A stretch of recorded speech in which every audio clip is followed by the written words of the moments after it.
உற்சாகமான இரவு வணக்கம். சன்ரைஸ் செய்திக்காக இணையவள செய்தி தொகுப்புடன் நெதர்லாந்தில் இருந்து செல்வி நித்யானந்தன். கங்கேசந்துறை நாகப்பட்டினம் இடையிலான பயணிகள் போக்குவரத்து கப்பல் சேவையானது நாளைய தினம் மீண்டும் ஆரம்பிக்கப்பட உள்ளதாக சிவகங்கை கப்பல் சேவை நிறுவனத்தின் தலைவர் சுந்தர்ராஜ் பொன்னுச்சாமி தெரிவித்துள்ளார். கட்டுநாயக்கா விமான நிலைய வருகை முனையத்தில் உள்ள பயண போதிகள் பகுதிக்கு அருகில் இன்றைய தினம் 9 மில்லிமீட்டர் தோட்டா ஒன்று மீட்கப்பட்டுள்ளது. ஸ்ரீலங்கன் தரை உதவி பணிப்பெண்ணால் இது அவதானிக்கப்பட்டு மேலதிக விசாரணைக்காக அதிகாலை விமான நிலைய நகர் காவலரிடம் ஒப்படைக்கப்பட்டுள்ளது.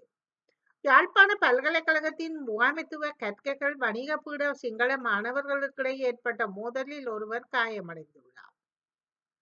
நகர்ப்புற உள்ளூராட்சிகளின் கட்டமைப்பு வசதி மேம்பாட்டுக்காக ஆசிய வளர்ச்சி வங்கி நிதியுதவியுடன் 8,947 கோடி ரூபாய் மதிப்பீட்டில் துவங்கப்பட்ட திட்டத்தில் முடிக்கப்படாத பணிகள் குறித்த விவரங்கள் திரட்டப்படுவதாக நகராட்சி நிர்வாகத்துறை அதிகாரிகள் தெரிவித்துள்ளனர். மத்திய அரசின் BM-ஸ்ரீ பள்ளி திட்டம் தொடர்பாக ஒப்பந்தம் செய்வது குறித்து 2 ஆண்டுகளில் தமிழக அரசுக்கு பல நினைவூட்டல் கடிதங்கள் அனுப்பப்பட்டுள்ளதாக மத்திய கல்வி அமைச்சக வட்டாரங்கள் தெரிவித்துள்ளன. ஆப்கானிஸ்தானில் பெண் ஊடகவியலாளர் ஒரே ஒரு வானொலி நிலையத்துக்குள் தேடுதல் நடவடிக்கையை மேற்கொண்ட தலிபான்கள் வானொலி சேவையை தடை செய்துள்ளனர். நிர்வகித்த பெண்கள் கல்வி தொடர்பான விடயங்களை வெளியிட்டு வந்த காபுலை தளமாக கொண்ட ரேடியோ பேகம் என்ற வானொலி சேவை அலுவலகத்துக்கு நுழைந்த தலிபானின் தகவல் கலாச்சார அமைச்சரவையின் அதிகாரிகள் ஊடகவியலாளர்களை தடுத்து வைத்த பின்னர் ஊடக நிறுவனத்தின் அலுவலர்களை சோதனையிட்டுள்ளனர். ரஷ்யாவில் அமுலுக்கு வந்த புதிய குடியேற்ற விதிகள் மத்திய ஆசியாவில் இருந்து வருபவர்களை கண்மூடித்தனமாக குறிவைத்து சட்டம் என ஆர்வலர்கள் எச்சரிக்கின்றனர். அமெரிக்காவில் சட்டவிரோதமாக புலம்பெயர்ந்தோரை டொனால்ட் ட்ரம்ப் அரசு அதிரடியாக வெளியேற்றி வருகின்றது. மெட்டா நிறுவனம் கிட்டத்தட்ட 4000 ஊழியர்களை பணி நீக்கம் செய்ய உள்ளதாக தகவல்கள் வெளியாகியுள்ளது. இது அந்த நிறுவனத்தின் மொத்த ஊழியர்களில் 5% ஆகும். இது சம்பந்தமான ஆவணம் வெளியாகியுள்ளதாக தகவல்கள் வெளியாகி இருக்கின்றன. பிரித்தானியாவில் 3 லட்சம் பவுண்ட்ஸ் மதிப்புள்ள புத்தகங்களை ஒருவர் திருடி விற்க முயன்ற குற்றச்சாட்டில் இவர் விசாரணையை எதிர்கொண்டுள்ளார்.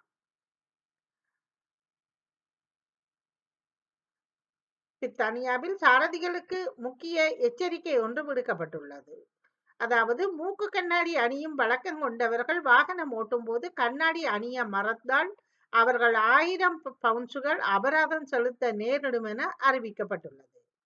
பிரான்சில் இந்திய பிரதமர் நரேந்திர மோடி ஜனாதிபதி இமானுவேல் மேக்ரனை சந்தித்துள்ளார்.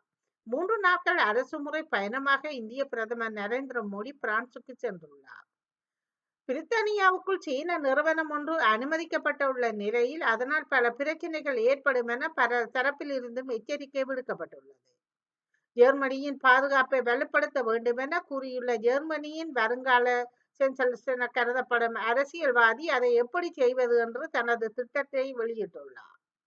கனடாவில் வேலையின்மை விகிதம் எதிர்பாராத விதமாக மீண்டும் சரிவடைந்துள்ளதுடன் நாட்டின் பொருளாதாரம் உறுதியான வேலை வாய்ப்புகளை பதிவு செய்துள்ளதாக வெளியான தரவுகளில் இருந்து தெரிய வந்துள்ளது. தொடர்வது விளையாட்டு செய்திகள். பிரான்ஸ் கால்பந்து வீரர் கைலியின் எம்பாப்பே 500 கோல் உதவிகள் செய்த இளம் வீரர் எனும் வரலாற்று சாதனையை படைத்தார். ரிஷ்வானும் பாபரும் சிறப்பான ஆட்டத்தை கொடுத்ததால் பாகிஸ்தான் நம்ப முடியாத அளவுக்கு ஆபத்தானதாக மாறும் என ரிக்கி பாண்டிங் தெரிவித்துள்ளார். இந்திய வீரர் ரோஹித் சர்மாவின் துடுப்பாட்டத்தை பாகிஸ்தான் முன்னாள் வீரர் பாசித் அலி வெகுவாக பாராட்டியுள்ளார்.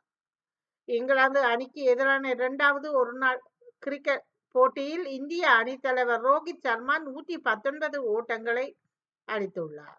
இத்துடன் செய்திகள் நிறைவடைகின்றன. நன்றி, வணக்கம்.